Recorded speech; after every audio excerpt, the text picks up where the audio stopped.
बचपन की मीराबाई को देखिए, जो पूरी मासूमियत और गहरी श्रद्धा के साथ श्री कृष्ण जी की मूर्ति के सामने बैठी हैं।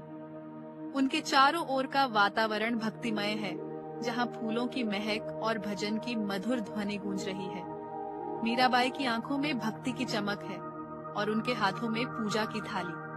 वह श्री कृष्ण जी की छवि में पूरी तरह लीन है, जैसे उनके और भगवान के बीच कोई दूरी ही न हो। यह दृश्य हमें सिखाता है कि सच्ची भक्ति उम्र की मोहताज नहीं होती। समय बीतने पर मीराबाई जी को सच्चे आध्यात्मिक ज्ञान की प्यास महसूस हो रही है। वह गहन चिंतन में डूबी हुई है, अपने भीतर की शांति को खोजने की कोशिश कर रही है। हर दिन वह अपने मन के भीतर की आवाज को सुनने का प्रयास करती है। उम्मीदें अनिश्चित, लेकिन एक मार्गदर्शक की तलाश जारी है। एक दिन उन्हें अपने भीतर एक नई ऊर्जा का अनुभव होता है। यह कोई चमत्कार नहीं, लेकिन एक नई शुरुआत की ओर इशारा है।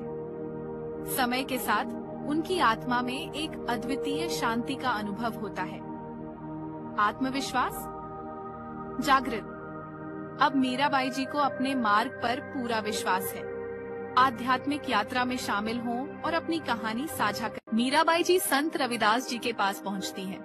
वह विनम्रता पूर्वक संत रविदास जी से ज्ञान और दीक्षा की याचना करती हैं। संत रविदास जी मीराबाई को नाम दीक्षा प्रदान करते हैं। यह एक महत्वपूर्ण क्षण है। मीराबाई के चेहरे पर शांति और संतोष। संत रविदास जी का आशीर्वाद पाकर मीराबाई धन्य महसूस करती। अंतिम और सबसे महत्वपूर्ण चरण में संत रविदास जी मीराबाई जी को परम सत्य का ज्ञान दे रहे हैं। वह उन्हें समझा रहे हैं कि सर्वशक्तिमान अविनाशी ईश्वर वास्तव में कबीर साहिब जी हैं। संत रविदास जी बता रहे हैं कि कबीर साहिब जी की पूजा की सही और शास्त्र आधारित भक्ति विधि क्या है। इस दृश्य में मीराबाई जी ध्यान पूर्वक सुन रही हैं। उनके चेहरे पर एक नई समझ और शांति का भाव है। संत रविदास जी ज्ञान और विश्वास के साथ बोल रहे हैं।